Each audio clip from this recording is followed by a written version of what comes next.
뉴스의 타이틀을 보면 여보! 우리 지금이라도 집 살까? 이거 진짜 얘기 많이 할걸요? 그러니까 지금 가정 내에서 엄청 고민을 많이 해요.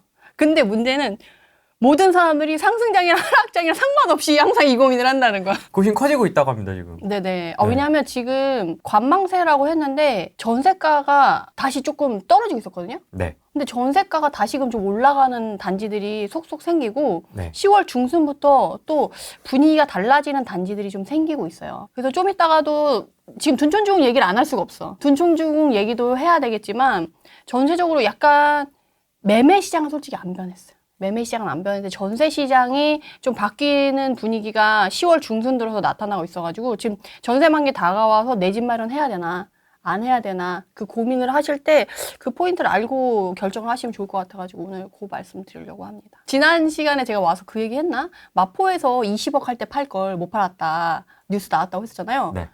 그리고 지금 강동구 그 올림픽 파크포리온 전세도 지금 어쨌든 얘기를 하겠지만 그 매매가도 24억 찍고 지금 막 22억대도 거래되고 왔다 갔다 하고 있어요. 더 올라가고 있진 않아. 그러니까 7월에 고점을 찍고 7, 8월 고점을 찍고 이렇게 집값이 조금 소강해서 내려온 상황인 거죠. 그러니까 그때 고점 찍은 사람은 진짜 눈치 싸움 했다고 했었잖아요. 근데 누가 최고가 찍어줄 거냐. 그러고 내려왔어요. 그러니까 이제 매매가는 어느 정도 다시 이제 소강 상태를 들어왔는데 문제는 전세가예요. 전세 매물이 많지 않아. 그리고 전세가는 오르고 있어서 무주택자분들한테는 좀 고심이 커지는데 제가 왜 마포 얘기를 했냐면 무주택자분들이 지금 마포를 사려고 해. 그러면 마포를 보고 있다. 그러면 지금 마포를 사야 되나 싶냐 그러면 마포에서도 아연이나 비싼 애들이 고점을 찍고 조금 내려와 있는 상태에서 사야 되냐 그때 고심이 커지는 거예요. 근데 되게 안타까운 건 뭐냐면 매매가가 지금 뭐 코로나나 우리가 그때 뭐 금융위기 때문에 갑자기 막 자이언트 스텝을 갖고 안 좋아지는 그런 큰 변수가 발생하지 않은 한 서울 집값이 확 주저앉을 가능성이 많지 않다는 거예요. 그래서 지금 결정을 해야 돼. 나는 집값이 오르라서 후회가 커질 건지 아니면 내가 사고 나서 그 7, 8월에 고점을 찍고 내려온 사람들의 그 마음에 동조할 건지를 두 가지 중에 지금 선정해야 되는 진짜 그 기로에 지금 딱 써 있어요. 자칫하면 지금 매매가는 어느 정도 이 상태에서 횡보를 하다가 내년에 이렇게 올라갈 수도 있어요. 큰 변수가 발생하지 않는 한. 제 생각에는 그럴 가능성이 좀 높지 않을까 싶거든요. 서로 여보 자기한테 물어봐야 되는 거야. 너는 어떤 게 더 속쓰릴 거 아니야. 이것 때문에 부부싸움 진짜 많이 하거든요. 맞아요. 근데 서울을 볼 거면 지금 그 두 가지 고민 중에 선택을 해야 되는 거고 인천 경기도는 널널해요. 아직까지는. 널널해. 서울만 고심이 깊어졌어요. 이따가 우리 지난 시간에 서울 부동산 봤었잖아요. 네. 그래서 요번에 다음에 볼 때는 인천 경기도 보자고 했었는데 인천 경기도는 널널해요. 아직까지는. 제가 지난번에 보여드린 차트가 이거였어요. 네. 이렇게 해서 8월, 9월, 10월 이렇게 해서 이렇게 꺾였거든요. 그래서 매매가가 이제는 왼쪽으로 가서 매매가 꺾였어요. 소강 상태예요. 이게 현장에서는 한 8월부터 나타나기 시작했던 게 데이터에는 10월쯤에 나타났어요 라고 말씀을 드렸었거든요. 네. 근데 이게 2주가 지나고 나서는 이렇게 바뀌었어요. 매매가가 다시 왼쪽에서 오른쪽으로 휙 꺾였어. 진짜구나. 이 차이가 뭐 별거 아니다라고 생각할 수 있는데 그래서 서울 아파트 가격이 빠지는 게 쉽지 않겠다라는 생각이 들었던 거예요. 그래서 이런 상태로 가면은 매매가는 계속 가는 거고 지금 전세가는 좀 떨어졌었잖아요. 전세가도 다시 올라갈 가능성이 있어요. 물론 상반기에 많이 거래해서 하반기에 얼마나 그 힘을 받쳐줘서 올라갈지 모르겠지만 매매가가 문제는 안 꺾인다는 거지. 매매가가 안 꺾이면 전세가도 안 꺾여요. 그래서 지금 이 고심하시는 분들은 지금 딱 결정을 해야 되는 거야. 내가 못 사서 나중에 가슴을 칠지 아니면 너무 높은 가격에 사서 가슴 쓰림을 받아들일 건지. 근데 그 어떤 것도 책임지지 않고 그냥 가겠다라고 하는 사람들은 계속 지금이라도 집을 사야 될까요? 라는 고민에 갇히게 되는 거죠. 가격이 이렇게 꺾이지는 않는데 매매 분위기는 확연히 꺾이고 있다라는 거를 거래량을 보여드리려고 제가 갖고 왔거든요. 그러니까 지난번에 갖고 온 자료예요. 야, 7월과 8월에 비하면 지금 진짜 많이 줄었네요. 많이 줄었죠. 네. 그러니까 뭐 거의 10분의 1도 안 되잖아요. 네. 7월 수준이랑. 근데 이게 요번에 데이터 한 달 거를 하면서 7월도 약간 늘었잖아요. 100건 정도 늘었잖아요. 집계가 2, 3개월 지나야지 완벽해진다고 했는데 2, 3개월 지났는데도 불구하고 데이터가 조금씩 바뀌잖아요. 근데 늘어나도 얘가 8천이고 지금 100건 정도 늘었는데 6,000건에서 막 확 변하진 않잖아요. 한 네. 100건 정도 네. 차이가 나고 이것도 2,000건에서 한 300건 정도 늘었죠. 근데 점점점 7월, 8월 해서 지금 8월에서 9월은 거의 3분의 1 토막 났잖아요. 네. 그리고 나서 10월은 어때요? 여기랑 비교하면 진짜 그러니까 지금 소강 상태가 돼서 급하지 않은 건 맞아요. 근데 거래량은 줄었지만 가격은 고수가 된다는 거지. 그래서 이미 솔직히 급한 사람이 없기 때문에 가격이 더 떨어질 것 같진 않아요. 서울이. 막 그런 큰 변수가 터지지 않는 한. 그래서 사실은 조금 더 흔들리고 좀 가격이 좀 빠졌으면 좀 내가 좀 싸졌을 때 들어가겠다 하는 사람들이 좀 내 집 마련을 할 수가 있었을 텐데 지금 그런 기회장은 없다라고 서울 부동산에 한해. 물론 다른 데는 아니고. 그래서 그거를 조금 말씀을 드리고 싶었고 매매는 이렇게 확 줄었잖아요. 전세도 확 줄긴 했는데 그래도 얘는 거의 8월에 10,000건, 9월에도 7,000건, 10월에도 지금 거의 4,000건 정도 됐거든요. 그러니까 매매는 지금 699건, 그러니까 700건 정도 되잖아요. 700건에 4,000건이니까 확실히 그래도 매매보단 전세 비중이 훨씬 크다라는 거를 알 수가 있죠. 둘 다 줄은 건 맞아요. 둘 다 줄은 건 맞는데 그래도 전세 거래가 그럼에도 불구하고 조금 더 비중이 크다라는 거를 말씀드릴 수가 있겠죠. 매매 대비 상대적으로 많이 줄진 않았습니다. 3월과 비교해 봤을 때도. 그러니까 뭐 3월에 비해서 9월이 거의 반 정도 그리고 10월이 아직 집계가 안 됐잖아요. 이건 2, 3개월 후에 집계가 되니까 그래도 말이니까 뭐 4,000건이면 5,000건 정도까지는 나오겠죠. 5,000건, 6,000건 네, 많이 나오면. 네. 그래서 지금 11월 되면 좀 달라지긴 하겠다. 더 분위기가 이렇게 쭉 계속 가긴 하겠다. 근데 전세 가격이 거래량에 상관없이 전세 가격은 오를 것 같아서 그거의 중심이 지금 올림픽 파크포레온이라서 오늘도 올림픽 파크포레온 얘기를 하게 될 것 같아요. 네. 그래서 지금 매매가는 여름 없던 노도강 벌써 찬바람 이렇게 나거든요. 제가 엊그저께 노원을 갔다 왔어요. 아, 진짜? 네, 엊그저께 노원을 갔다 왔는데 왜 다녀오셨어요? 촬영이 있어가지고 네, 촬영이 있어가지고 노원구를 갔다 왔는데 노원구 사장님들한테 촬영 중간중간에 은근슬쩍 막 혼자 임장하고 왔어요. 촬영도 하면서 임장도 하고 오고 막 이랬는데 분위기도 좀 파악하면서. 네, 사장님 이게 촬영하고 중간에 이제 잠깐 PD랑 저쪽 미팅. 미팅 막 할 동안 저는 부동산 사장님한테 또 막 질문을 날렸죠. 왜냐면은 이 촬영이라는 게 쭉 가는 게 아니고 이렇게 세팅도 좀 바꾸고 네. 각도 바꾸고 장소도 바꾸고 계속 뭔가 이렇게 하면서 중간중간에 끊어가지 않습니까? 근데 사장님들이 카메라만 들이대면 막 굳어요. 얼어. 근데 제가 정말 평소에 임장 가는 사람처럼 질문을 하잖아요. 너무 자연스럽게 나와요. 근데 카메라만 들이대면 그래. 그래가지고 어차피 좀 긴장도 풀어드릴 겸 막 이렇게 요새 좀 분위기 어때요? 이렇게 물어보면서 좀 조사를 또 하고 왔는데 우리가 7월 말까지 서울은 완전 뜨거웠다. 8월부터 약간 분위기가 죽었었잖아요. 근데 노원구 같은 경우는 8월까지 뜨거웠대요. 그러니까 아무래도 물이 늦게 들어갔으니까 늦게까지 물이 있었던 건데 그 8월 이후로는 조용했다가 다시금 한 10월 중순부터는 조금 약간 다시 분위기가 좀 사람들이 다니고 문의가 좀 늘었다라고 하더라고요. 근데 그것도 이제 지역에 따라 구역에 따라 좀 틀리겠죠. 이제 요새 바람 불어가는 게 노원에서는 좀 바람 부는 지역이 또 일부 지역이 있으니까 그 지역 위주로는 조금 나아졌다고 하긴 하더라고요. 상계주공. 상계주공이요? 근데 지금 노원구는 조금 그런 게 재건축이라던가 그런 게 아니고 노원구는 이번에 23년도, 24년도의 흐름을 보면 거의 중계동이랑 월계동 위주로. 아, 그래요? 이번에 광운대 역세권 개발이 가시화되고 있잖아요. 네. 그래가지고 오히려 그쪽이 더 요새 바람이 좀 불고 있어요. 관심이 많고. 그리고 사장님 말이 너무 웃긴 게 21년도 9월에 최고가의 미미삼은 워낙 유명하잖아요. 광운대 역세권 개발 끼고 있는 재건축 아파트로 광북에서 정말 거의 음마 아파트급이잖아요. 그래서 사업성 있는 걸로 이제 미미삼이 많이 나오는데 그 미미삼 사장님의 말, 그 앞에 있는 사장님 말이 너무 웃겼던 게 미미삼을 21년 9월에 사신 분은 9억 5천이가 거의 10억 가까이 샀어요. 근데 그게 22년 말에 5억대까지 맞았었거든요. 그러니까 6억 바로 밑에 5억 후반대까지 맞았었거든요. 그랬을 때 너무 웃겼던 게 5억대 미미삼 나오고 나서 부동산 커뮤니티가 난리 났었어요. 야, 미미삼이 5억대 나왔대 막 이래가지고 막 다들 들썩들썩 했었거든요. 근데 그게 아주 잠깐이고 그 다음에 바로 6억대로 가고 7억대로 가서 지금 7억대, 8억대로 나오는데 그 9억대 사신 분들이 뭐 후회하냐, 그리고 최근에 뭐 물건 던진 사람들이 있냐라고 물어봤더니 잘 안 내놓는다는 거예요, 매물을. 9억대에 샀어도. 앞으로 더 좋아질 건데 굳이 안 판다.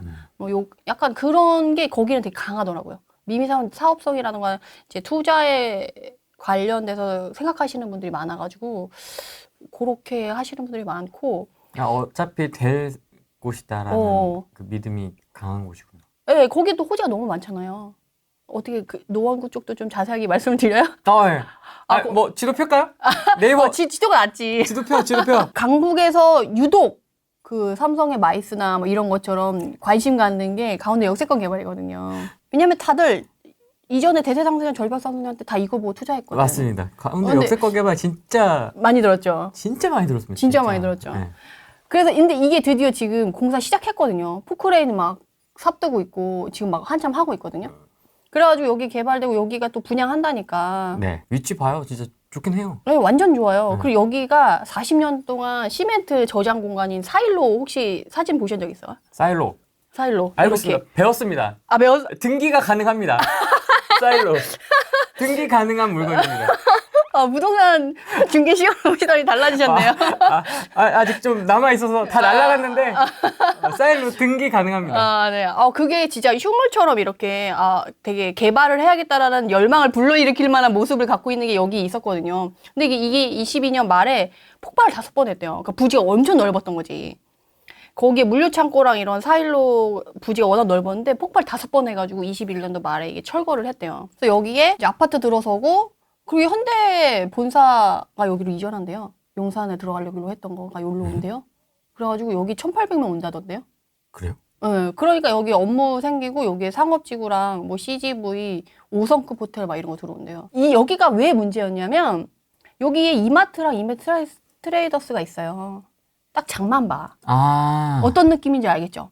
그리고 가운데 역세권 요 앞에 물론 가게랑 이런 상업지역이 있어요. 근데 문제는 그런 약간 개발된 모던한 사람들이 좋아할 만한 그런 게 아니고 그냥 우리가 필요하니까 개발돼서 확장된 구시가지에 있는 그런 것처럼 보이는 거죠. 그래서 그게 깔끔하지가 않아서 여기 중심지로서 할 역할을 하기가 좀 그랬는데 여기에 이제 호텔이라던가 업무 뭐 이런 게 들어오고 여기 어쨌든 직원이 1,800명 들어오면 점심시간에 나와서 밥을 먹을 거 아니에요.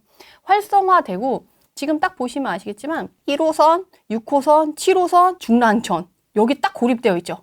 여기만 딱 고립되어 있어요. 맞습니다. 근데 여기 이 중랑천에 있는 이 동부간선도로 있잖아요. 이걸 지금 공사 중에 있는데 얘네가 지하화를 하고 있어요. 29년도 아직 좀 많이 남긴 했는데 29년도에 지하화되면은 여기를 수변 공원을 하겠다는 거예요. 지하 하겠다니까 여기구나. 여기 그러니까 월계 IC부터 시작해. 월계 IC부터 대치 IC까지. 그러니까 지하화되면 지금 여기 동부간선도랑 북부간선도로 엄청 막히는 거 아시죠? 1년 365일 출퇴근 시간 상관없이 막히잖아요, 여기.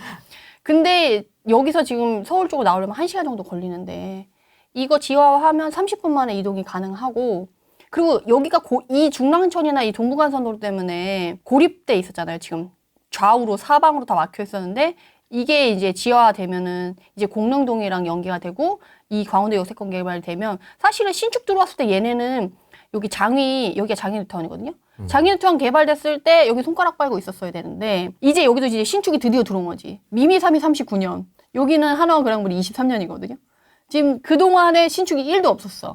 근데 처음으로 들어오는 이제 대단지, 아이파크, 신축 이러니까 사람들의 열망이 엄청 높은 거죠. 근데 문제는 가격이지. 장애뉴타운보다 가격이 높게 나올 가능성이 높죠. 그렇잖아요. 여기 물론 여기에도 여기 있어. 근데 장애뉴타운이 이렇게 개발됐단 말이에요. 이렇게 개발이 되고 지금 여기도 분양하려고 하잖아요. 근데 얘가 지금 13억 하잖아요. 근데 얘가 여기 개발하면서 13억에 하겠어요? 어떨 것 같아요? 좀 더 할 수도 있겠다. 내가 지은 사람이야 이거. 네. 더 받고 싶겠죠? 더 받을 것 같은데? 지금 11월 중순쯤에 분양한다고 하는데 지금 가격 평당 분양가 얼마 할 건지 지금 조사하고 있대요. 물론 이 장이랑 비교할 수밖에 없지 않겠어요? 그렇죠. 근데 역 앞이고 그리고 여기 또 좋은 건 여기 경춘선이 있거든요. 경춘선도 있는데 여기 경춘선 숲길이 있어요. 그 철길 폐쇄된데 거기를 문화 거리로 만들잖아요. 마포에 경의선 숲길 있는 거 아시죠? 네. 그것처럼 여기도 그렇게 개발을 하겠다는 거예요. 광운대 역세권부터 이렇게 위로 연결해가지고. 그러니까 옛날에는 여기가 이렇게 고립되어 있었는데 이제는 여기에 수변공원 생기고 경춘선 숲길 만들어주고 여기에 뭐 영화관이랑 뭐 이런 업무시설, 상업시설 만들어주고 아파트에다가 그렇게 해주고 그러니까 중심지를 만들어주겠다는 거예요. 여기에다가 문화, 유흥, 생활 중심지를 만들어주겠다는 거예요. 그러면 여기 장인 뉴타운이나 이 주변에 있는 노원이나 여기가 성북구잖아요. 그쪽에 있는 사람들이 여기로 와서 이제 소비를 할 수밖에 없는, 모일 수밖에 없는 랜드마크를 하나 만들게 되는 거죠. 이게 평지입니까? 평지일 것 같으세요? 여기는 좀 평지인데 요 뒤로 가면은 요 미미삼 요 봐보세요. 얘네가 평지면은 이렇게 바둑판처럼 나왔겠죠. 나름 이렇게 여기 안에서 좀 경사도가 약간 있는데 경사도가 많지는 않아요. 그래도. 근데 아시겠죠? 강북은 경사 없이는 마포를 가보시면 아시잖아요. 아, 그렇죠. 마포급은 아니에요. 마포급은 절대 아니고. 근데 경사도가 1도 없다 이건 아닌데 마포급의 경사도는 아니다. 그래도 약간 평지에 가깝고 대신에 여기서 움직일 때 약간 이렇게 계단을 이런 거를 해야 돼요. 그래서 여기 지금 보시면 육교를 만들고 있어요. 육교가 원래 있었는데 지금 그것도 뭐 보수 공사를 하고 이것저것 정말 많이 하고 있어요. 그리고 제가 월계동을 되게 좋게 보는 게 노원구에서 제일 가까워요. 월계동이 어디죠? 여기서? 바운더리를 좀 정해주시면. 이렇게 월계동이 여기예요. 근데 노원구의 시작이 이 월계동부터 시작을 해요. 요 밑에랑 옆에가 다른 지역이고 여기부터가 노원구거든요. 결국 노원구의 숨은 역할을 하는 게 이 월계동인 거예요. 그리고 더 좋은 건 요 바로 위가 중계예요. 중계학원가 여기 위로 올라가면 여기가 여기 중계학원 가잖아요. 학원차가 여기까지 와요. 제가 이렇게 할 때 뭐라고 얘기해요, 주로? 비싼 중계동의 학원가를 이용할 수 있는 단지들은, 바로 지근에서 이용할 수 있는 데는 비싸요. 근데 조금 멀리 오면 가성비 있게 거주를 할 수가 있잖아요. 중계동 학원가 바로 위에 있는 아파트 단지 볼까요? 13억 하잖아요. 11억, 13억 하잖아요. 30평대. 구축일 텐데. 완전 구축이죠, 얘네도. 지금 보시면 아시겠지만. 세다. 29년 차예요. 세네.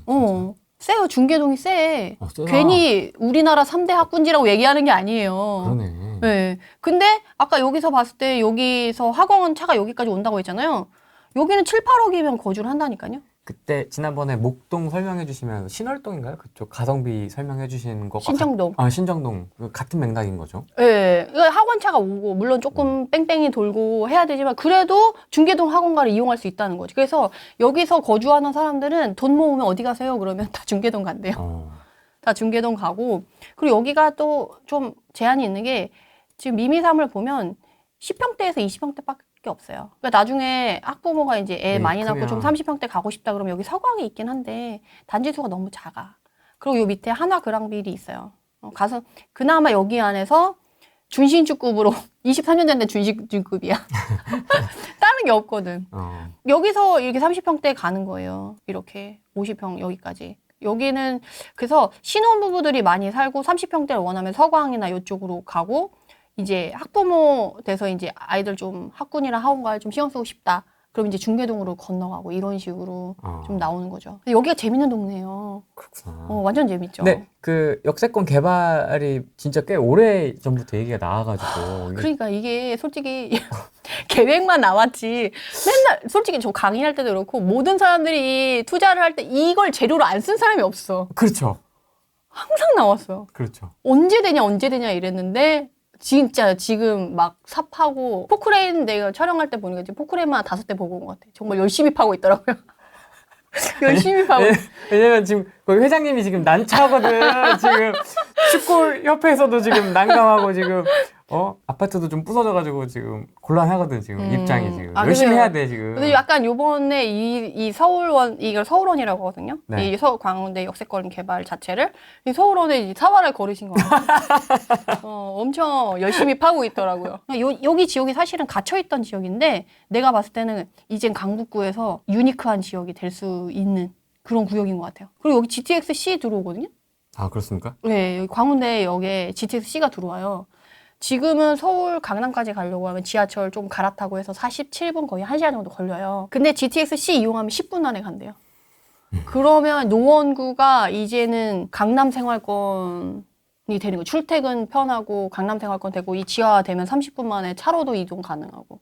그러니까 이제 노원구가 사실은 노도광이 항상 보시면 부동산 시장 안 좋을 때 제일 먼저 떨어지고 시장이 좋아질 때 가장 늦게 오르고 이게 가장 뉴스 속 떡밥으로 많이 나오지 않습니까? 그러니까 노도광 사람들이 좀 울분을 토할 만큼 뉴스에서 너무 자주 그런 소재로 활용을 하잖아요. 근데 노원구만큼 내가 도봉구까지 모르겠어. 노도광의 걔네들까지는 모르겠지만 노원구는 이런 것들이 다 실현화되는 시점이 오면 GTX-C는 지금 28년 12월에 개통 목표고 지화는 29년도의 목표고 지금 동북선도 26년도 개통 그거거든요. 완전 교통의 메카가 될 수 있는 거지. 위에 이제 창동 역세권 개발 있지만 걔네는 언제 될지 알 수 없고.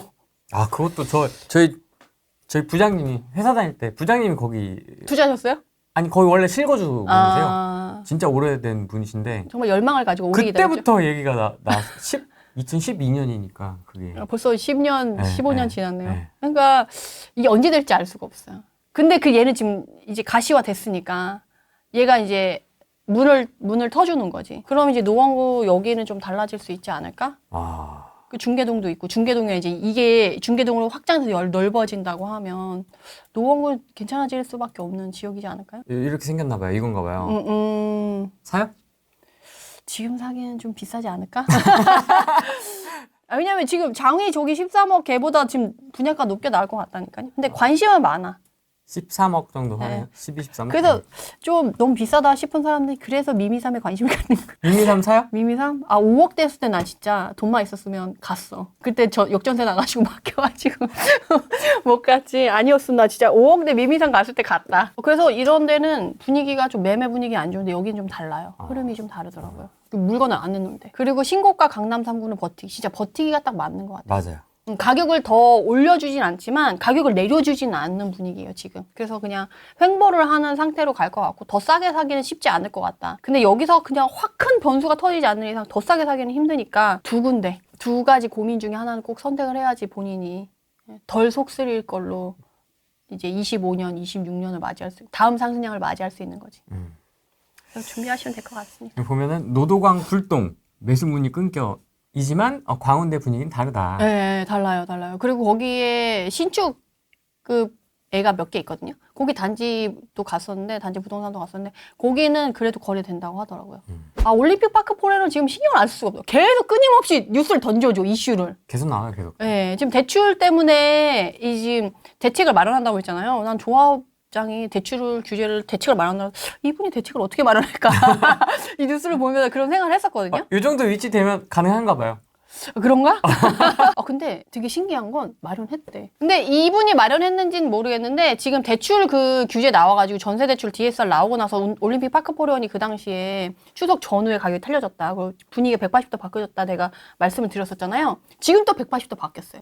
전세 가격이 다시 오르고 있어요. 지금 오늘 보니까 그때 원래 9억 5천 10억 그 추석 전에는 9억 5천 10억만 있었다고 했다가 추석 지나고는 9억 전후로 8억 후반대 물건까지 있었다고 했었잖아요. 네. 최근에 이 조합장님이 뭐 대출 규제에 대책을 마련한다라고 얘기가 나와서 이분이 마련했는지 어쨌는지 모르겠지만 어쨌든 해결이 돼서 제2은행, 동그라미 은행에서 지금 대출이 잘 나온대요.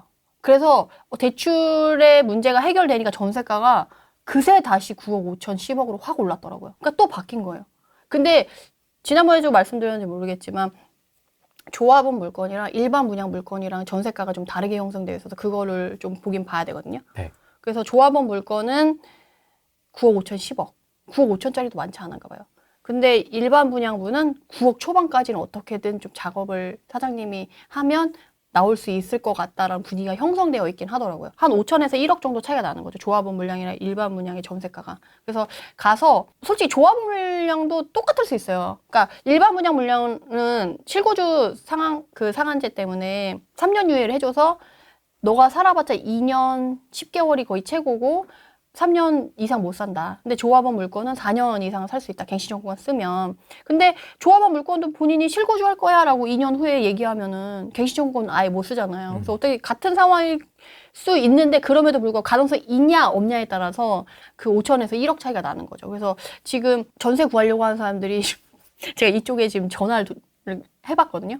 사실 너무 바빠. 계속 계약서 쓰느라고. 그래가지고 지금 한참 여기 그 올림픽 파크 포레온 전세 계약 시즌이어가지고 지금 가격이 그렇게 좀 가고 있나 봐요. 대출이 잘 해결이 되니까. 근데 또 문제는 뭐냐면 재건축 공사비 인상 때문에 또 공사 여기 멈췄었던 거 아시죠? 얘네가 이 조경 사업하고 요 외곽에 하는 애들이 시공업체가 돈을 올려달라고 이제 입주 날짜 얼마 안 남았는데 공사를 중단한 거예요. 그래서 문제가 됐었는데 그건 해결됐냐라고 했더니 부동산에서는 뭐 과정이라던가 어떻게 해결됐나 이런 건 관심 없고 이거가 입주 날짜를 지킬 수 있냐 없냐만 얘기를 하시더라고요. 근데 지금 구청에서는 입주 날짜 맞춰서 공사 진행될 거다라고 얘기를 해줬대요. 확언을 해줬대요. 그래서 지금 계약서를 엄청 쓰고 계시더라고요. 그 입주 날짜를 지킬 수 있다라는 걸로 생각해가지고. 인상 합의가 됐네 어쨌네 이런 거는. 그리고 어차피 지금 계약하더라도 지금 한 달 만에 이사할 건 아니잖아요. 보통 2, 3개월 주고 하고 그렇죠. 3월 말에 입주만 하면 되니까 솔직히 입주 날짜가 조금 지연된다 손 치더라도 뭐 3월 정도 전까지는 입주를 시작하겠지라는 마음으로 지금 계약하는 사람들은 그렇게 계약을 하고 있는 거여서 엄청 계약서를 쓰고 있는 것 같더라고요. 근데 또 아이러니한 건 우리가 추석 이후에 전세 매물이 2,400건 정도 됐었거든요. 근데 제가 오기 전에 오늘 바로 확인해서 2,900개예요. 전세 매물이. 500건 정도? 500건 정도 늘었는데 제가 그랬잖아요. 9월 초에 추석 되기 전에는 똑같은 2,000건대인데 이렇게 물건이 없다. 12,000세대 2,000건이면 진짜 적은 거다라고 했는데 추석 이후에는 똑같은 2,000건이라도 2,000건이나 있어. 전세 매물 많아. 가격이 떨어질 수도 있어. 지켜봐 라고 했다라고 했었잖아요. 근데 지금은 2,900건인데 사장님들이 전세가 너무 오를 거야. 물건 많지 않아. 다시 이런 분위기로 또 바뀌었어요. 그러니까 제가 이걸 말씀드리는 건 똑같은 2,000건인데 사람들의 해석의 톤이 틀려지고 가격의 반응이 틀려진다는 거지. 그래서 올림픽 파크포레온 둔촌주공을 보는 시점에서는 지금 매매가의 상승을 걱정하기보다는 지금 한 22억대에 안착해서 가고 전세가는 이제 올라갈 수 있는 분위기가 형성이 됐으니까 조금 3월 됐을 때 가격이 전세가가 떨어질 거다? 라고 보기에는 좀 쉽지 않을 수 있겠다. 그래서 제가 그때 모니터링을 좀 입주 때랑 그 잔금 치를 때 사이를 아주 면밀하게 해야 된다라고 했거든요. 여기서 더 10억을 넘어간다 싶으면은 더 올라갈 수 있으니까 조금 고심을 하시고 빨리 하는 걸. 그리고 아니야 나는 기다려 볼 거야 하신 분들은 입주 때까지 기다려 보실 수도 있는데 전세가 떨어지기 쉽지 않은 분위기인 것 같긴 해요. 그러면 입주 시작할 때 강동 쪽 한번 트라이 해보려고 했던 분들에게는 좀 어떤 이야기를 해주고 싶으세요?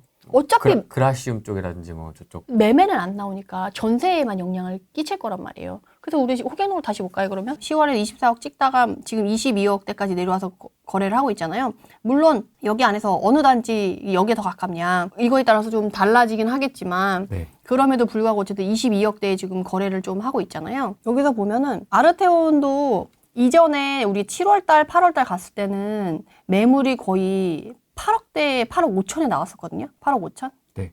예, 요렇게 8억 넘어서 거래가 됐었는데 지금은 7억대에 나오잖아요. 그러니까 얘네도 올림픽 파크포레온의 영향을 받아가 전세가 떨어졌다가 지금 올림픽 파크포레온이 전세가 지금 막 올라가려고 하는 시즌이라서 아직 여기까지는 영향이 안 온 거예요. 그러니까 얘네들의 관계를 보면서 올림픽 파크포레온이 계속 가면 얘네도 에너지가 가서 전세가가 오를 건데 그 향방을 보면 좋겠죠. 근데 아직 여기까지 영향이 안 왔다는 건 얘네가 지금 전세가 최근에 오르기 시작하긴 했지만 9억 5천 10억이 어차피 9월달 초까지는 찍었었으니까 더 올라갈 거냐에 대한 거는 조금 더 지켜봐도 괜찮지 않겠냐라는 생각을 하고 있다라는 거죠. 그래서 올림픽 파크포레온이 지금 서울에 거의 기준이 되고 있어요. 진짜 다 관심을 갖고 있기 때문에 네. 왜냐하면 정부도 신경을 안 쓸 수가 없어요. 입주 물량이 부족해서 뭐 공급이 안 돼서 집값이 올라가니 어쩌니 말 나오는데 지금 얘가 입주가 늦어져 봐요. 몰매를 엄청 맞을 것 같은 그렇죠. 거죠. 그래서 얘네가 지금 그 공사비 그거 때문에 말이 나와도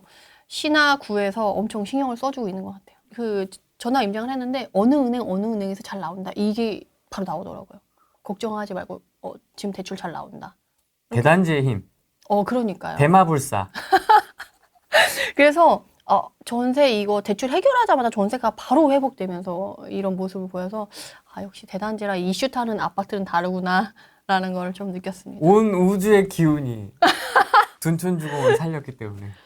그러니까요. 근데 최근에 되게 신기한 건 근데 이 올림픽 파크포레온에 입주 시작하고 나서 여기 있는 애들 있잖아요. 송파에 잠실 이런 애 여기 있는 사람들도 많이 갔어요. 그래서 왜 가죠? 잠실에서는 뭐 이유가 있으실 거예요? 새 아파트. 새 거라서. 새 아파트니까. 그리고 여기에 살던 사람들이 특히 되게 신기한 건 여기 리센치 아파트 같은 경우는 12평, 24평 이런 애들 있잖아요. 여기 살았던 사람들이 사실 돈이 없어서 12평, 24평에 살았던 건 아니거든요. 근데 그냥 뭐 가성비 있게 거주를 하고 좋은 입지에서 거주를 하다가 이참에 내 집 마련한다라고 했을 때 올림픽파크 포레온 가기 너무 좋은 거예요. 그래서 그 사람들이 되게 많이 갔대요. 사실은 12평과 30평의 20평의 차이는 10평 이상 차이 나서 금액도 엄청 차이가 나잖아요. 아까 리센츠 그 12평짜리 같은 경우는 지금 매매가가 10억 정도 하거든요. 네. 9억에서 한 11억 사이에 매물이 나와서 여기 한 어쨌든 10억쯤에 형성을 했는데 올림픽 파크 포레는 지금 30평대가 22억이고 20평대 같은 경우는 지금 한 그래도 거의 15억에서 15억이 넘잖아요. 20억. 근데 여기 있는 사람들은 또 찬스가 있으니까 많이 옮기시더라고요. 그래서 확실히 좀 가격대가 있는 지역들 같은 경우는 이 점프하는 가격대 자체가 10억 단위로 크구나. 네, 크구나라는 걸 다시 한번 좀 알 수가 있었던 것 같아요. 우리가 흔히 전세 사기 하면 빌라 전세 사기만 생각하시잖아요. 네. 그렇지 않아요? 막 이렇게 해서 은행이랑 짜고 해가지고 결국에 막 헐값에 뭐 이렇게 하는 빌라 사기만 걱정을 하시는데 제가 최근에 임장을 다니면서 아파트 전세 사기의 이런 현장도 너무 잘 알게 돼가지고 그것도 좀 조심을 하시라고 수법이라던가. 아파트가 전세 사기 쉽지 않은데. 그러니까요. 너무 황당한 거예요. 그래서 제가 이거를 열심히 요새 보시는 분들마다 조심하시라고 말씀을 드리거든요. 지난주에도 제가 사실 계약서를 2개나 썼어요. 근데 거기 부동산 사장님한테도 얘기를 해드렸어요. 이런 사항이 있으니까 사장님도 좀 조심하시라고 이거에 대비를 하시라고 말씀드렸더니 사장님이 턱이 이만큼 내려오셨어. 그게 가능하냐고. 어떤 일이냐면 아파트에서 전세 사기가 발생한 건데 그게 한 건만 발생하는 게 아니고 그것도 이제 여러 건이 어떤 지역에서 발생을 했어요. 그래서 그것 때문에 거기에 있는 이제 부동산 생태계가 확 바뀐 사례가 있어가지고 그걸 소개시켜 드리는 건데, 그러니까 전세 만기가 된 거지. 그래서 기존 세입자는 돈 받아 나가고 이제 기존 세입자는 들어오는 이제 그 잔금일이 된 거예요. 다 같이 모였어. 그럼 누구 있어요?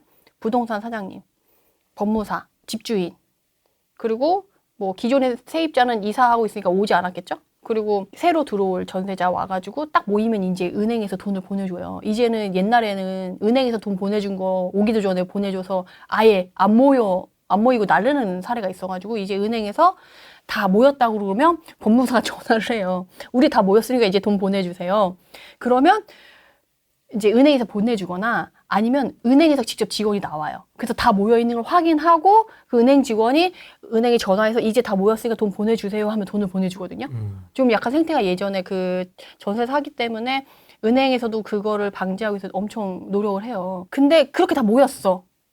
근데 이 사기가 어떻게 발생했냐면 집주인이 다 모여가지고 이제 은행 직원도 다 확인해서 이제 돈 보내주세요 했는데 집주인이 딱 그런 거야.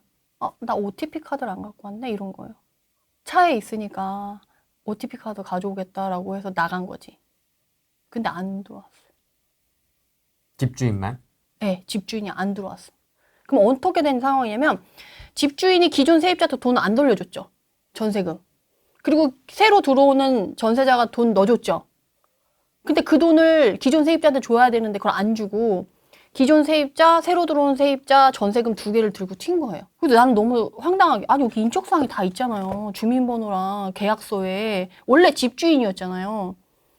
근데 그분이 원래 범죄자였는지 아니었는지는 알 수가 없는 거지. 솔직히 부동산 거래하면서 이 사람의 범죄 내역을 보는 것도 아니고. 근데 내가 이게 어떻게 가능하냐 했더니 이 사람은 인적사항이 다 공개돼도 그런 걸 상관없이 그냥 이렇게 하는, 자기는 그냥 한번 들어갔다 나오고 말면 되지라고 하는 그런 사람이었던 거죠. 근데 그게 한 건이 발생했으면 그냥 특이한 사례라고 할 텐데 그런 건들이 조금 종종 있었고 그 지역에 그런 건이 연이어서 몇 개 있어가지고. 같은 사람이요? 같은 사람은 아닌 걸로 알고 있어요. 근데 그런 수법으로 여러 명이 여러 건수가 좀 각 지역에 발생을 해서 그러니까 양쪽에 전세금을 들고 튄 거잖아요. 차에서 OTP 좀 가져올게요. 뭐 이런 느낌으로. 가서 그리고 나서 차를 가지고 그냥 가버린 거지. 안 들어오고. 도주한 거지. 네, 도주를 한 거예요. 인적사항인데 그럼 이 사람은 어떻게 되냐? 이 사람은 그런 거에 상관없는 사람이었던 거예요. 그래서 근데 우리가 사실 부동산 거래하면서 범죄 이력 내역을 보호하지는 않으니까 그리고 그 사람이 그렇게 될지 모르는 거지. 그래서 그럼 이럴 때는 어떻게 되냐라고 했을 때 이제 OTP 카드도 있는지 그것도 다 확인을 하거나 아니면 OTP 카드를 안 갖고 왔다 그러면 양쪽에서 가야 되죠. 왜냐면 한 명만 가면 그치. 이게 뒤잡이질을 하다가 놓칠 수 있으니까 그렇지. 두 명이 양쪽에서 가야 된다는 거예요. 그래서 제가 그거를 지난 주말에 계약서 쓸 때 사장님한테 얘기했더니 그럴 줄 알고 자기네는 누가 뭐 가지러 간다, OTP 카드 가지러 간다 그러면은 은행원이랑 자기랑 두 명이 같이 간대요, 항상. 약간 그런 사례가 꽤 있었던 거예요. 그러니까 이제는 그렇게 되지 않게 이거를 하는 거지. 그래서 제가 그 다음에 그 사장님한테 이제 다 들어오면 문 잠가버리라고 했어요. 문 잠가버리고 이거 다 계약 끝나고 돈 왔다 갔다 할 때까지는 아무도 못 나가게. 그게 맞다라는 거지. 너무 깜짝 놀랐어요. 야, 그거는 도망간다는 얘기는 뭐 잡으려면 잡아봐라 뭐 이런 거네요. 난 잡아도 상관없어. 그리고 나는 그냥 한번 들어갔다 오지. 그러고 나서 그 돈을 가져가는 거야. 이게 전세가 2배 가져가는 거면 억 단위잖아요. 이게 못해도 뭐 2억짜리다 그러면 4억이잖아요. 그렇죠. 그냥 한번 갔다 오고 4억 그냥 자기가 꿀꺽 하겠다라는 그런 생각으로 이거를 저지르는 거죠. 빌라 사기는 약간 투자자의 사기꾼이 투자자의 탈을 쓰고 하는 거라고 한다면 이거는 그냥 대놓고 그냥 범죄자가 그냥 들어와서 하는 그런 상황인 거죠. 근데 이런 것까지 우리가 근데 문제는 뭐냐면 부동산에서 그런 공제보험을 들잖아요. 이번에 공부하셨으니까 아시겠네. 2억까지만 되거든요. 네. 최대 2억까지만 되는데 양쪽 전세금이 2억이 넘는 경우가 너무 많지. 그걸 어떻게 할 거야, 그러면은. 그러니까 결국에는 서로 조심할 수밖에 없고 그렇게 나간다 하면 진짜 문 잠가 놓거나 아니면 같이 여러 명이 같이 가서 다 같이 OTP 카드 들고 오거나 뭐 이렇게 해야 되는 상황이 돼서 이제 누구도 믿을 수 없는 너무 각박한 상황이 된 거죠. 근데 이런 사례가 지금 사실 한두 건에 그쳤으면은 다행이긴 한데 제가 지역마다 이런 얘기를 좀 듣긴 들었어가지고 한두 지역 이상 들었고. 그럼 수도권입니까 지방입니까 이런 얘기들이 많이 나오는 데가? 이런 거는 뭐 수도권 지방 상관없이 특정도 없이 예, 나타나는데 그래도 거의 한 5억 미만이 좀 많긴 해요. 5억 미만에서 전 재산에 해당되는 사람들이 너무 많죠. 그래서 너무 좀 충격이었어요. 인적사항이 다 있는데도 이렇게 들고 튈 수 있구나. 그런 사람들이 빈번하게 있구나. 그래서 그 지역에 그런 사건이 한번 발생하잖아요. 그럼 그 지역 부동산 생태가 확 바뀌어요. 모든 사람들이 다 전세보증보험을 들어요. 왜냐면 부동산 공제보험이 2억까지밖에 안 되니까 그 초과되는 건 못 받잖아요. 그러니까 전세보증보험을 드는 거야. 근데 전세보증보험을 들었어. 그러면 기존의 세입자는 자기 거를 들고 튀었어도 자기는 받을 수 있는 거지. 그렇게 해서 그 지역이 원래는 전세보증보험보다 위에 이제 전세가가 형성됐었는데 그런 사건이 발생하면 전세가가 일제히 전세보증보험을 가입 가능한 금액으로 쫙 내려와요. 네. 이제 그 한도 내에서만 이제 전세가가 거래가 되고 보증보험을 모두 가입하는 걸로 확 바뀌는 상황이 되는 거죠. 그러니까 부동산 생태계가 바뀔 정도로 이 사건들이 좀 큰 것 같아요. 공제 증서가 있다고 해도 이게 또 협회에서 구상권을 또 청구하잖아요. 부동산한테. 그러니까 이게 또 조금이라도 또 과실이 있으면 자기가 다 토해내야 되는 거예요, 돈을. 그러니까. 손실액만큼 어마어마한 건 4억에서. 그러니까. 그 부동산 사장님은 그 안 쫓아갔다는 이유 하나마도 그 그렇죠. 사람이 그렇게 그렇죠. 될 줄 몰랐는데. 그렇죠. 너무. 진짜 깝깝하다, 진짜. 네. 근데 이런 사례가 생각보다 많아요. 그래서 요새는 진짜 누구도 믿을 수 없고 문을 짱가야 된다. 못 나가게. 수갑 채워야 돼. 매수자, 매도자, 집주인 다 해가지고 이렇게 다 채워야 돼. 네, 그래서. 못 나가, 여기서. 근데 이것도 본인이 챙겨야 돼요. 그리고 나 요새 이번에 공인중개사법 바뀌었잖아요. 그 중개상환 설명서에서 임차인 상황이라던가 국세지방세 완납증명서 꼭 해야 되는. 짜증나, 바뀌어가지고. 그래서 그것도 근데 제가 그거 7월 달에 발표되고 나서 그 이후로 거래를 꽤 했었거든요. 근데 그걸 지키는 부동산 사장님도 계시고 아직까지도 모르죠, 잘. 되게 소식이 늦어. 또 나이 많으신 분들은 그냥 하던 대로 되게 많이 추가됐거든요. 네. 임차인을 위한 그 확인 설명란하고 뭐 이게 되게 많이 추가됐거든요. 그 시험 중간에 그 개정이 돼. 짱나게. 시험 보기 시작 전에 그게 됐으면 괜찮은데 중간에 또 바뀌니까 이게 또 얹어져야 되는 거예요. 그렇죠. 개정법을. 네. 그리고 또 시험에 안 나오지 않고 그런 게 나오지 않아요? 안 나왔어요? 진짜? 억울하게 외웠는데 안 나왔어. 진짜 얄미워 죽겠어. 그리고 이렇게 쭉 설명할 때 솔직히 바뀌었으면 이런 부분이 추가됐다라고 하면서 그 부분을 조금 더 포인트를 주고 자세하게 설명을 해야 되잖아요. 그치. 그냥 상관없이 1번부터 쭉 그냥 강조 없이 그냥 이런 게 있어요. 그리고 쭉 내려가는 거야. 근데 그걸 처음 접하는 사람들은 뭐가 중요한지 모르니까 그냥 계속 넘어가더라고요. 이렇게 왜 보험 같은 거 할 때 이렇게 형광펜으로 쳐주는 부분들이 있잖아요. 네, 이렇게. 맞아. 이거 그렇게 좀 해줘야지. 중요하다. 이거 꼭 인지해라. 그러니까 그걸 해주는 부동산이 있고 그걸 안 해주는 부동산이 있어요. 심지어 국세지방세 완납증명서도 안 챙기시는 사장님도 있으시더라고요. 근데 그거 안 하면은 과태료 내셔야 되는데. 이제 나중에 좀 더 지나면 이제 범죄 이력 조회도 할 수 있게끔 할 수도 있을 것 같다는 생각이 듭니다. 이제. 근데 해야지. 더 심각해지면 이제 상황이. 근데 나는 이번에 이런 사례들을 보고 나서 이제는 범죄 이력 조회해야 되는 거 아닌가? 진짜. 그래서 왜냐면 부동산 사장님도 뭔 죄고 그 전세자분들은 무슨 죄예요. 그것도 해야지. 그러면 이제 부동산 사장님도 화가 나지. 이제 범죄 이력까지 조회까지 내가 해서 중개를 해야 되냐. 근데 그거는 이제 사장님도 지키고 세입자도 지키는 방향이니까 국회 우리 한번 건의를 해볼까요? 너라고? 표영 아저씨하고 같이. 거기 영향력 있잖아. 거기다 해. 거기서 뭐 콘텐츠 만들면 그 뭐지 자료화면으로 막 쓰더만 PD수첩 이런 데서 자료화면으로 막 열심히 쓰더만. 그래요? 지식산업센터 뭐 이런 것도 쓰고 막 그러더만. 하기가 그 얘기 많이 하시더라고요. 자기가 뭐 이렇게 방송 그 영상 만든 거를 어서 갖다 쓰겠다고 연락이 자꾸 8월 이후에 그러면 경기도 인천 분위기 어떠냐를 봐야 되는데 변한 게 없다. 경기도는 여전히 과천시, 분당 수정구, 그리고 서울 생활권을 같이 하는 하남시, 성남의 분당구, 용인의 수지구, 딱 여기까지. 순서가 어쩜 이렇게 똑같지? 구리. 근데 신기한 건 얘네 퍼센테이지는 그래도 올랐다는 거예요. 가격 상승률은 올랐다는 거예요. 그러니까 사람들이 가격이 떨어지지는 않았는데 핵심 지역, 신축, 좋은 거 위주로는 계속 거래가 되면서 가격은 계속 증가하고 있다는 거죠. 나머지는 소외되고 그 상황이 경기도는 지속이 되고 있어요. 그래서 사실 경기도권 내에서 이제 일자리가 탄탄하거나 호재가 있거나 좋은 지역이었는데 마련을 못했다 하시는 분들은 가격이 많이 안 올라 있을 수 있으니까 그런 분들은 조금 보셔야 되는 거고, 용인 같은 경우는 지금 수지구가 이렇게 올라와 있잖아요. 네. 근데 나 처인구에 살아. 마음이 요새 집값이 오를까 봐 걱정돼. 그분은 좀 걱정을 좀 덜 하시고 뒤늦게 움직여도 되겠다. 조금 뒤에 움직여도 되겠다. 왜냐면 대출을 받으면 그만큼 이자 내는 기간이 길어지잖아요. 그러니까 이자를 미리부터 낼 필요는 없고 가격이 꿈틀하고 올라갈 때 올라타면 되니까 그렇게 하시면 좋을 것 같아요. 그래서 사실 경기도는 크게 변한 건 없고 가격이 그냥 꾸준히 가고 있다. 그래서 차이를 보여드리려고 이거는 10월 11일 날 끄는 거거든요.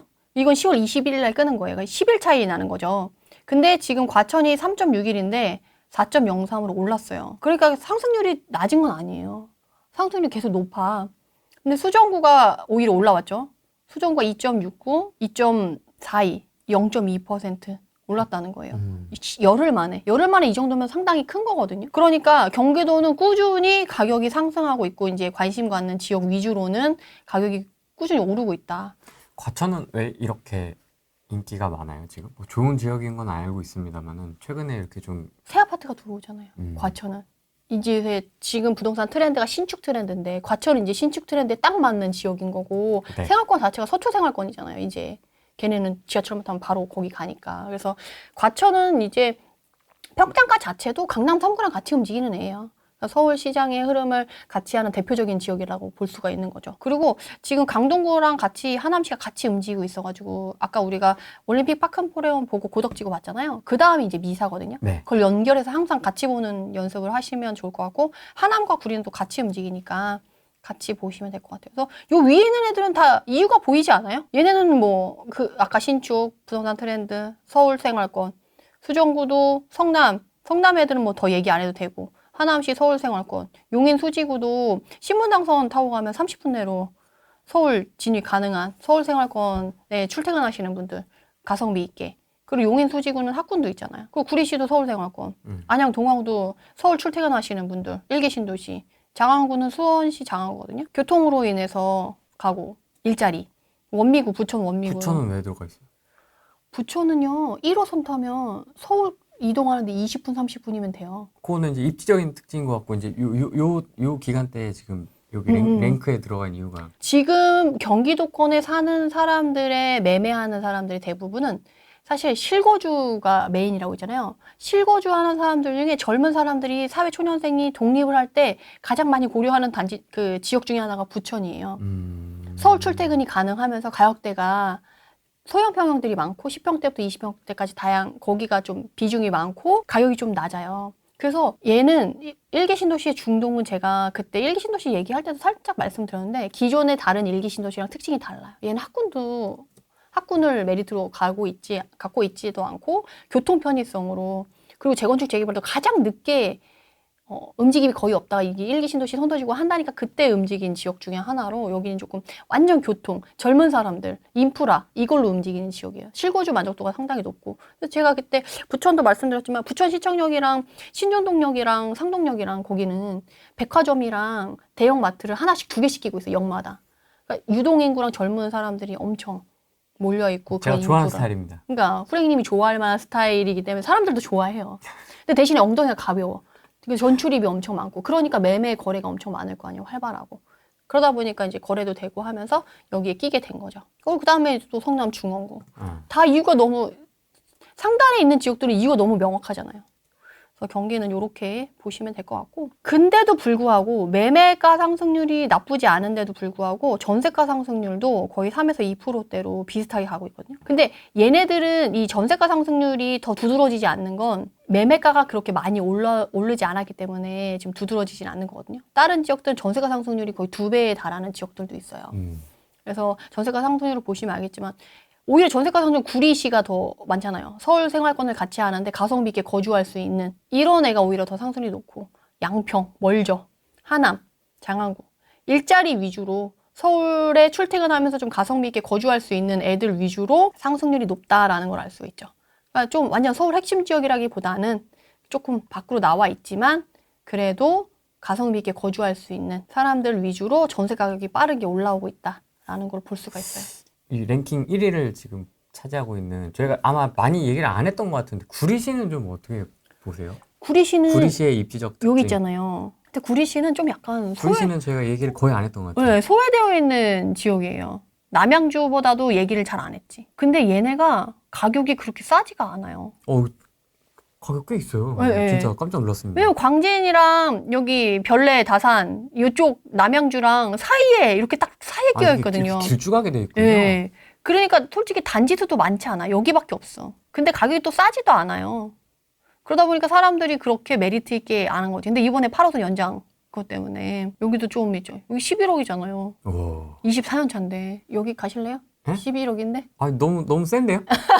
그러니까 여기 사시는 분들은 여기서 이렇게 해서 솔직히 강동구 넘어가가지고 이렇게 가면 괜찮아요. 입지가 나쁘지 않아요. 그래서 하남이랑 서울 생활권, 얘는 경기도지만 서울 생활권으로 같이 하는 동네인 거죠. 근데 주변에 보시면 여기 산이 많죠. 등고선 많이 있고. 그래서 여기를 막 더 개발하긴 쉽지 않아요. 근데 단지가 다 여기 안에 몰려 있는 거지.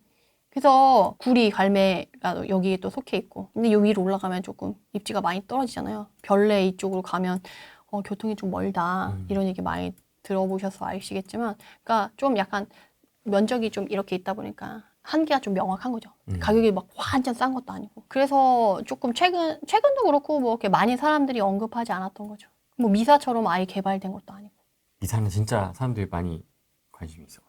근데 교통편을 이번에 8호선 연장이 되면서 여기가 확 좋아지긴 했죠. 그래서 가격이 여기도 좀 최근에 많이 오르긴 했거든요. 네, 광운대 설명을 듣고 나니까 썽에 안 찬다.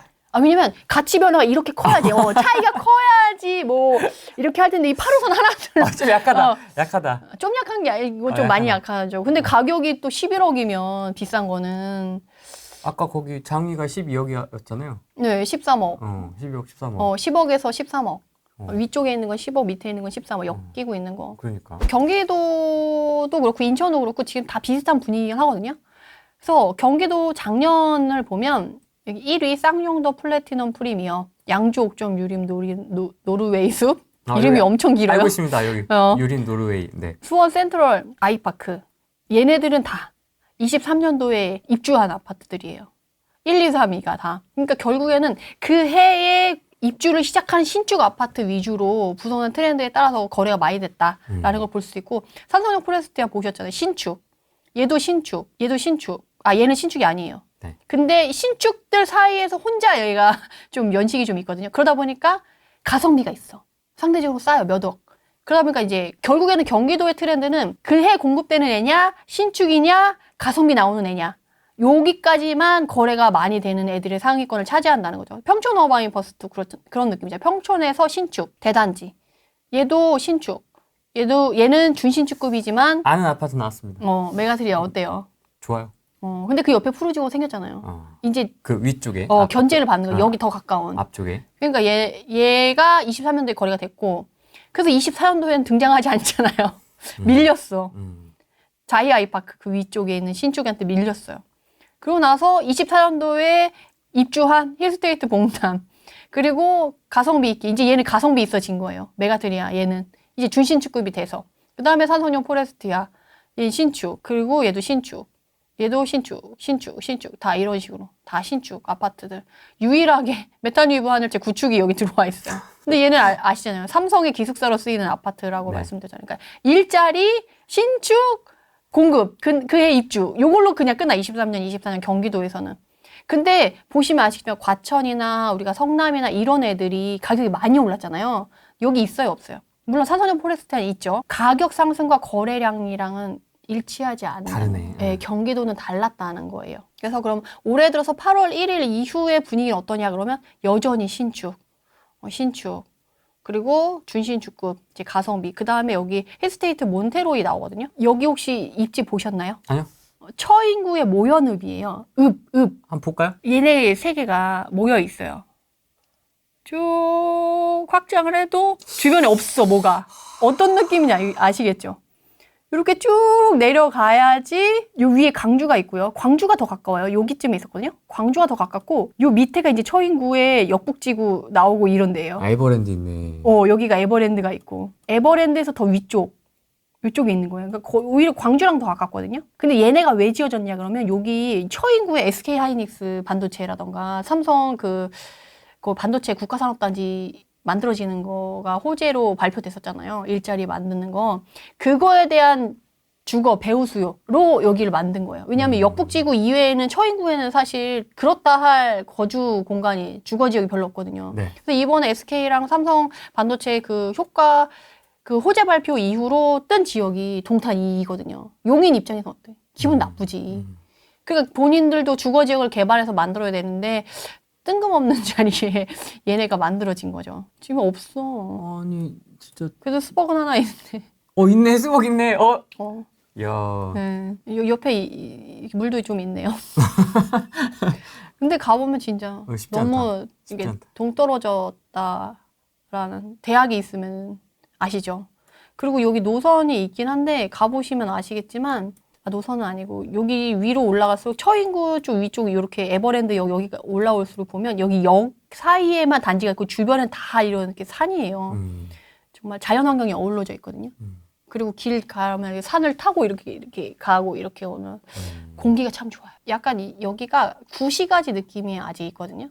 그래서 중간에 이제 이렇게 개발이 되는 요런 지역들은 그나마 좀 새 아파트고 개발이 된다. 그러니까 고립 여기는 조금 개발을 하려고 하는 움직임이 있어요. 근데 그 위쪽이나 그 주변으로는 아직까지 좀 약간 구시가지 약간 농촌의 읍내 같은 그런 느낌 있잖아요. 약간 그런 느낌이 좀 있어가지고 최근에 신축이라서 거래가 되는 그런 건 있지만 가격도 있잖아요.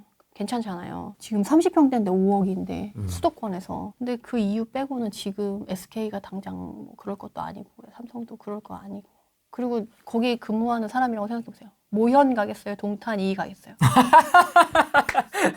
어떤 느낌인지 알겠어요? 동탄과 비교하면 네. 아니 왜냐하면 소득이 어느 정도 있는 사람들은 인프라가 없거나 아이들이 이제 학군이나 학원 가나 이제 그 거주하는 환경이 조성되어 있지 않는 거를 좀 싫어해요. 왜냐면 1인 가구는 괜찮아. 어차피 잠만 잘 거니까. 집에서 잠만 자잖아요. 편의점 밥 먹고. 근데 이제 가족을 일구고 있는 사람들은 주변 인프라를 따지지 않을 수 없기 때문에. 그리고 이제 약간 소득이 있는 사람들은 또 이제 그런 게 있잖아요. 프라이드 같은 거를 또 생각하시기 때문에. 물론 여기가 완전 나쁘다는 건 아니지만 얘네가 개발돼서 고림부터 개발해서 이렇게 올라오기까지는 좀 시간이 걸릴 수밖에 없는 입지라는 거죠. 평지고 스타벅스가 있어도 좀 마음이 안 간다. 쉽지 않다. 아니 후레이님은 우선 주변에 인프라가 잘 돼 있어요. 많이 임장을 후레이님이랑 가봤지만 웬만하지 않아서는 만족을 안 해. 까다로워. 저 그렇게 까다롭지 않습니다. 아니, 청주 정도만 돼도 청주에도 너 지회시티 거기 백화점 있고 막 학원가 막 이런 데만 좋아하시잖아요. 평지여야 되고 또. 까탈서 청주에서 1급지 좋아하시죠. 1급지. 인천입니다. 이제 네. 아까 송도 물어보신 분이 있어가지고 좀 참았는데 네. 인천입니다. 근데 송도는 요 밑에 연수군 요 밑에 있어요. 지금 인천을 이끌고 있는 애는 서구예요. 검단. 여기가 있기 때문에 신축 위주로 지금 증감률인데 요 증감률을 보시면 아시겠지만 아까 막 2% 3% 이랬는데 여기는 1%대로 내려와 있죠. 그러니까 인천은 아직도 에너지가 이렇게 크지는 않다는 거예요. 검단은 왜 올랐어요 최근에? 신축이잖아요. 신축이라는 이유만으로 그렇게 가는 거예요? 여기서 트렌드가 신축이잖아요. 부동산 시장 트렌드가 신축이야. 사람들이 신축만 가요. 그리고 요번에 서구 그쪽에서 좀 트렌드를 밀었던 게 아파트 단지 내에서 캠핑을 즐긴다 그래 막 그래가지고 막 그렇게 특색 있게 단지를 홍보하고 이랬던 단지가 있어요. 나름 선방했던 것 같은데 그렇게. 그리고 그 주변에 이제 인프라가 좀 생기면서 예전과는 전혀 다른 약간 개발되는 이미지로 좀 그렇고 서구 같은 경우는 바로 위에 김포라던가 네.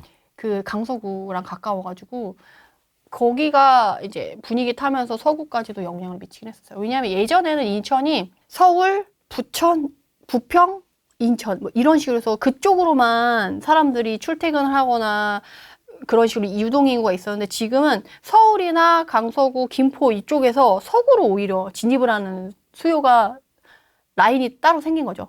인천의 수문 역할을 하는 게 이제 옛날에 부평이었다라고 한다면 이제 서구에 있는 애들도 그쪽으로 영향을 미쳐서 이제 수요가 위아래로 들어오게 돼서 오히려 서구에 신축이 들어서면서 조금 더 강세를 보이게 됐다. 중구는 영종도잖아요. 동구는 동구.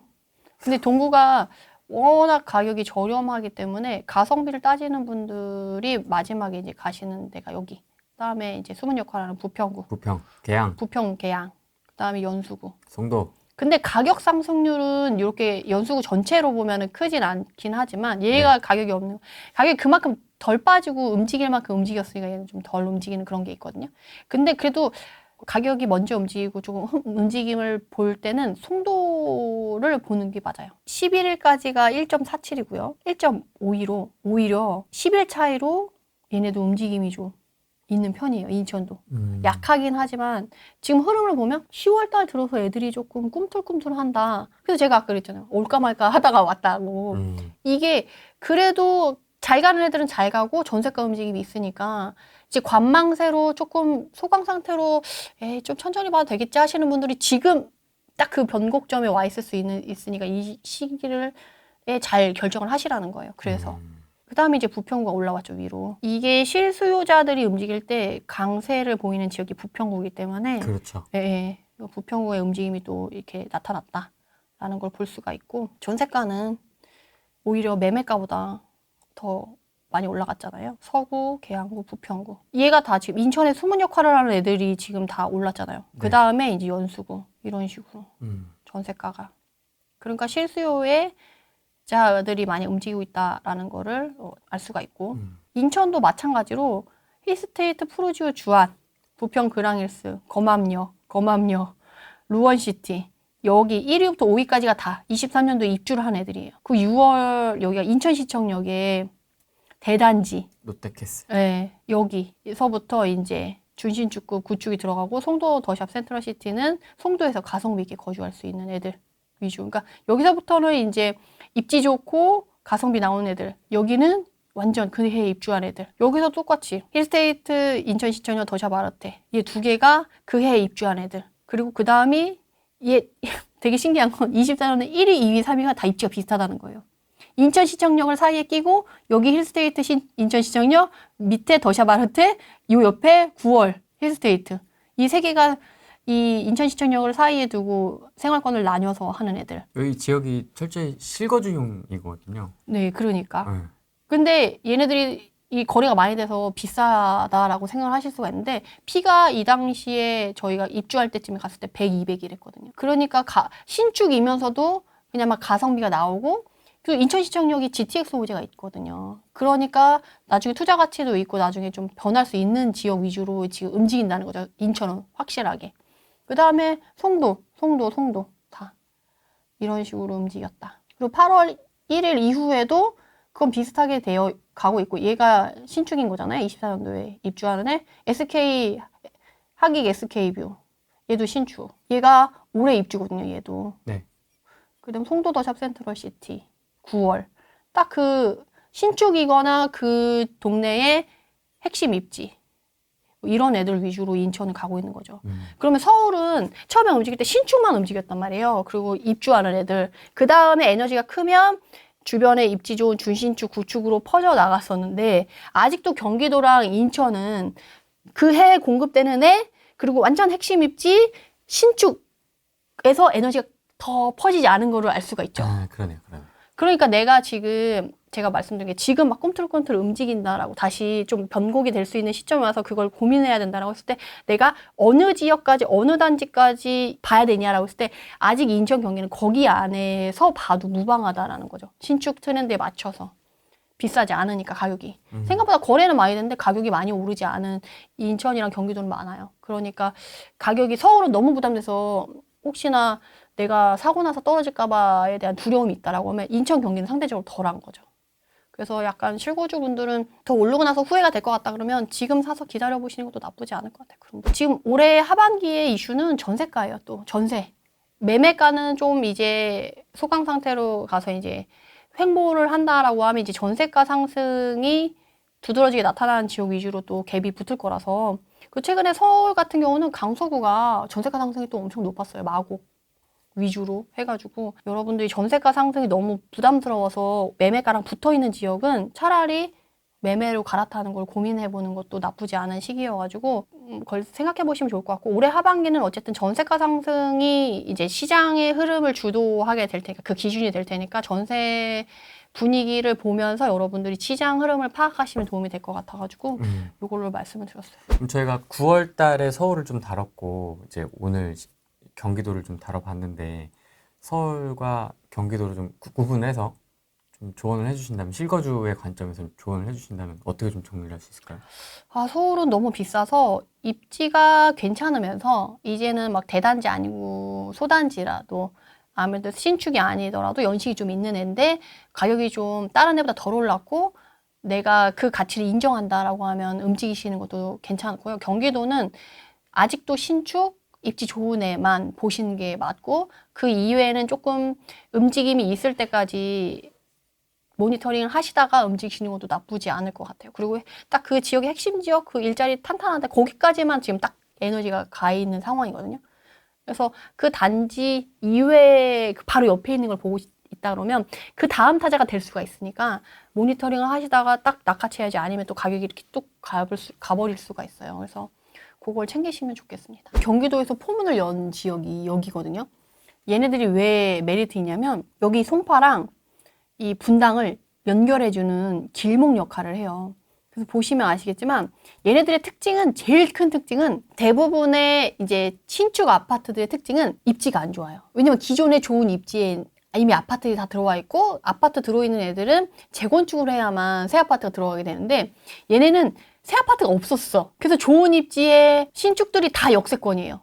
이번에 많이 나왔던 애가 산성역 포레스티아. 저희가 폼늘. 가봤던 포레스티아도 역세권이죠. 산성역 역세권. 그리고 그 앞에 자이도 거의 역세권 아파트라고 볼 수가 있죠. 네. 그리고 여기에 또 산성역 해리스톤? 해리스톤. 얘가 27년 12월 입주인데 얘도 역세권 아파트죠. 그리고 여기 단대 오거리역에 금빛 그랑 매종. 얘도 역세권이에요. 여기도 가봤죠. 여기도 역세권이고 산성역 앞에 여기 있다. 하늘채. 여기 이게 나눠져 있어가지고 단지가 안 보이는데 얘도 얘를 지나서 와야 되지만 얘도 역세권 아파트잖아요. 네.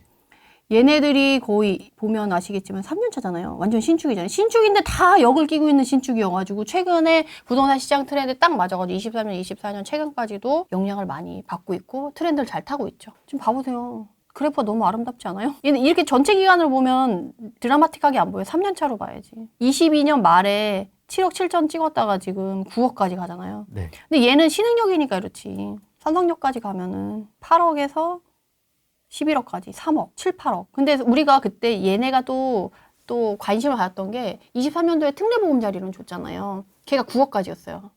딱 걸린 아파트여가지고 마지막 막차 타자 그래가지고 여기 또 거래를 많이 했었거든요. 그리고 얘네는 또 특징이 근데 학군은 좀 약하잖아요. 그래서 엉덩이가 좀 가벼워요. 그래서 신혼부부나 이런 사람들이 좋아하지만 좀 학군을 생각하는 사람들은 돈 모아서 이제 나중에 분당을 가거나 이제 위례를 가거나 이런 식으로 좀 머무르는 지역이라기보다는 약간 그거에 대한 장점, 부동산 시장의 트렌드를 타고 있는 신축이라는 장점, 역세권을 끼고 있다는 장점이 있지만 학군은 좀 아직 학원가랑 이런 게 약해서 좀 흐를 수 있다. 요런 거는 알고 이 지역을 보시면 좋을 것 같아요. 구성남 얘기하실 때 항상 이 세 개 축으로 얘기를 많이 하시더라고요. 신흥역, 단대오거리, 산성역. 요렇게 딱 여기가 딱 메인이에요, 이제. 음. 그러고서 이제 확장을 해 나가야 되는데, 그래서 여기로도 지금 사실은 빌라라든가 다세대, 단독주택 이런 데 있잖아요. 여기 재개발이나 이런 구역들이 여러 개 있어요. 그래서 재개발 하시는 분들 여기를 엄청 또 밀거든요. 맞습니다. 네, 그림을 그린다고 하는데, 여기는 좀 나름 조심하시면서 하시면 좋을 것 같아요. 눈 뜨고 코 베인다는 네네. 구성남 재개발. 근데 비싸요. 싸지 않아요. 어. 재개발도. 그래서 어쨌든 그렇다. 네, 트렌드에 맞게 움직이는 지역이다. 구성남 관련돼서 산성역 구성남이 신축들이라도 위례를 따라잡을 수 없겠죠? 산성도 있고 신흥도 지금 올라가고 있고. 그렇죠. 근데 지금 봐보시면 아시겠죠. 위례는 그래도 이제 좀 시간이 됐어요. 얘가 지금 벌써 8년 차잖아요. 그리고 산성역 포레스티아 뭐 얘네 다른 애들 보면 아까 3년 차 이렇게 됐잖아요. 그러니까 이 5년 이상 차이가 나는데도 불구하고 얘네는 13억이고 아까 걔네는 똑같은 25평인데 네. 얘는 이제 25평으로 내려가 볼까요? 그래도 11억 정도 하잖아요. 싸잖아요. 연식이 더 젊은 애도 세건데도. 불구하고. 그러니까 지역적인 한계가 있는 거지. 위례는 어쨌거나 저쨌거나 송파랑 좀 위쪽에 물론 하남에도 일부 속해 있고 성남에도 속해 있지만 성남에서 가장 서울과 가까운 데고 그 여기 위례는 그래도 학원과 학군의 약간 그런 패턴으로 이걸 밀고 있잖아요. 다만 위례 신사선이 또 이제 엎어지면서 좀 난항을 겪고 있고 최근에 좀 분위기가 안 좋긴 하지만 그래도 뭐 지역적인 그런 거는 넘어서긴 쉽지 않죠. 구성남이 위례를 넘어선다?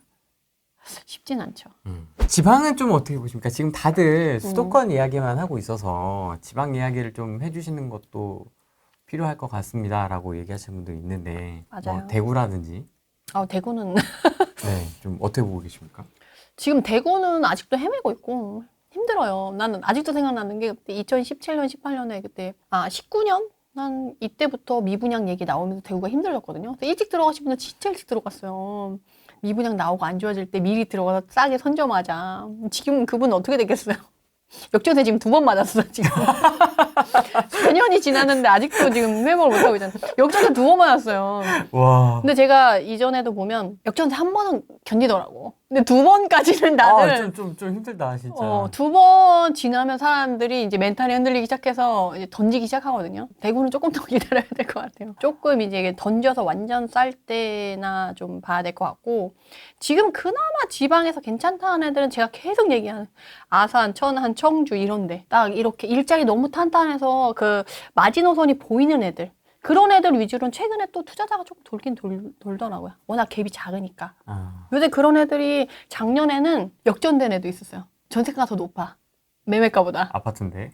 좀 저렴한 그 구축. 저가의 이제 구축 아파트들 같은 경우는 전세나 이런 실수요자 흐름은 탄탄해.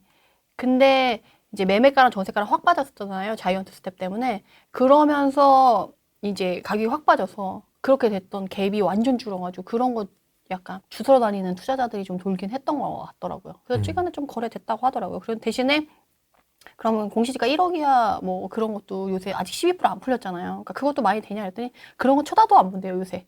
그래도 그런 건 안 사고 준신축급까지는 거래를 한다라고 얘기가 나오긴 하더라고요. 물론 이제 천안이랑 이제 청주 이런 일자리 탄탄한 애들 위주로.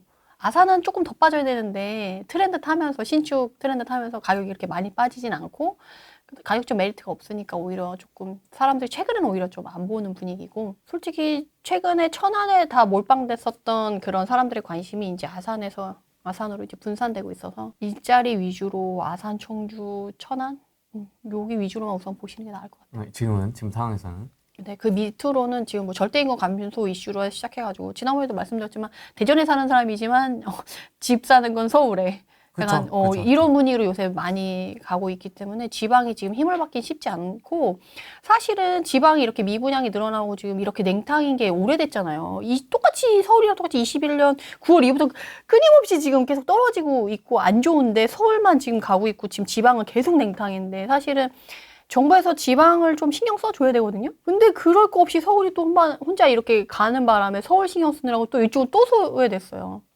그래서 서울, 이게 지방을, 혜택을 주는 정책들이 나와야지만 그나마 좀 이제 지방들이 좀 좋아질 텐데, 아직 정부에서 뭐 이렇다 할 얘기가 없어서, 지방분들은 조금 힘드신 상황이겠죠. 수도권 몰빵 정부인 것 같아요.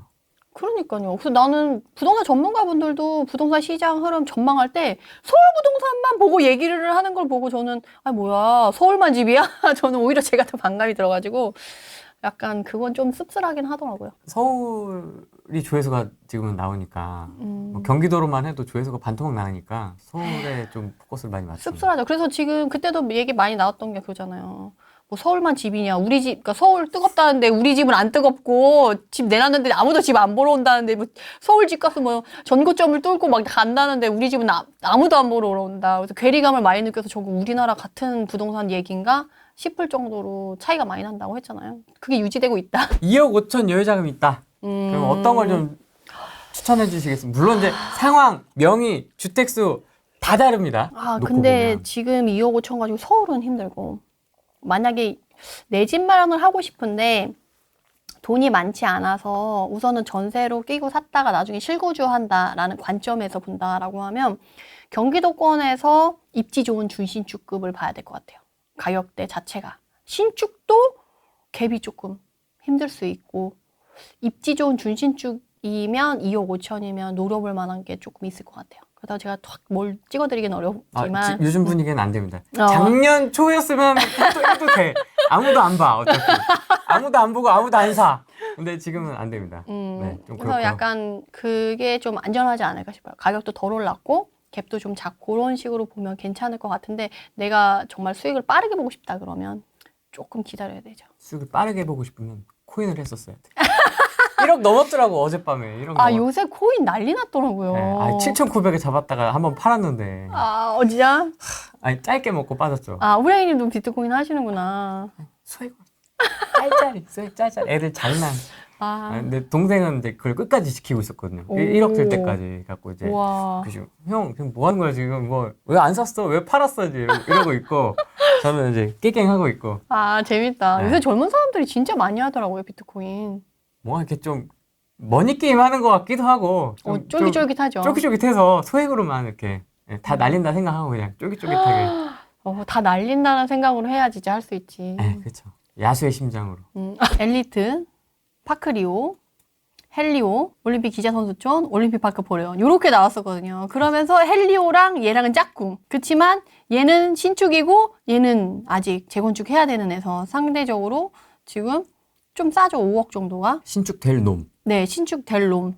그래서 사실 얘가 올라갈 때 얘도 분위기가 좀 좋긴 했거든요. 근데 보시면 여기서부터 여기까지 넘어가는데 좀 시간이 걸려요. 근데 얘도 역을 하나 끼고 있고 얘도 역을 하나 끼고 있으니까 네. 게다가 얘는 더블이잖아요. 그래서 괜찮긴 한데 문제는 이게 시류를 타야 되거든요. 문제? 시류를 타야 되는데 지금 시류를 탄 애들은 이쪽 구역과 헬리오랑 여기 파크리오랑 여기 있는 애들이지 사실 여기까지는 좀 여기는 다른 생활권으로 보거든요. 아 그래요? 그 헬리오랑 딱 이게 이렇게 이렇게 해서 차인데. 한 블록 차이인데 가보세요. 생각보다 요 사이에 공터가 넓고 근데 얘는 좋은 게 요로 쭉 가로가면 여기 수서 역세권, 수서 SRT가 있어요. 네. 그래서 얘가 되면 헬리오시티급만큼 규모가 크기 때문에 얘 자체만으로도 거의 만세대로 혼자 갔잖아요. 얘도 똑같이 그럴 가능성이 있어요. 근데 얘는 좀 얘네가 요새 좀 가면서 이슈가 되면서 좀 상대적으로 이슈가 좀 덜하긴 하죠. 그래서 뭐 기자선주촌이랑 보시면 알겠지만 지금 트렌드는 어쨌든 신축이라서 그 입지빨 핵심 입지로 가잖아요. 그래서 오히려 파크리오가 조금 더 분위기가 좀 좋긴 했었거든요. 그래서 지금 보면은 오히려 얘가 더 가격이 올라갔어요. 그때 20억 전후로 했을 때 파크리오, 헬리오, 올림픽 파크포레온이 19억, 20억을 왔다 갔다 했는데 지금 얘가 제일 많이 올라가 있거든요. 그러면 이제 나중에 얘가 신축발이 떨어지면 입지발로 가면 여기 파크리오가 올라갈 수밖에 없고. 그래서 그 시기에 따라서 내가 어디에 가는 게 좋냐라고 했을 때 얘는 1, 2년 사이에 5억이 올랐고 얘는 파크리오는 그렇게까지는 안 됐거든요. 1, 2년 사이에 얼마나 올렸냐 그러면 얘도 5억 정도는 올랐네요. 얘도 5억 정도. 비슷하게. 네. 근데 얘는 17억까지 받았었네요. 근데 쟤는 19억까지밖에 안 빠졌었거든요. 근데 입지가 아무래도 있으니까.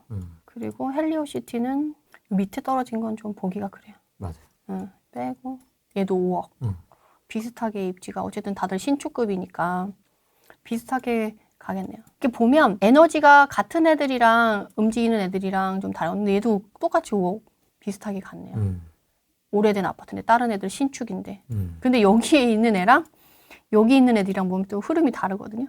흐름을 보면서 얘가 지금 물이 들어오는 애인지 아닌지를 보실 수가 있는데 얘는 입지발이 어쨌든 되잖아요. 더블 역세권에 지금 수서 SRT 가깝고 지금 여기 자연환경이 있고 여기도 얘만큼 되면 얘만큼 뜨거울 만큼 이슈를 가져올 만큼 대단지이기 때문에 네. 가격이 흔들리더라도 수요가 워낙 탄탄하죠. 왜냐면 얘네 말고는 요 앞에 있는 애들 보잖아요. 가락 이런 애들 보면 그 뭐 다 소규모 단지잖아요. 얘랑 비교할 수가 없는 거지.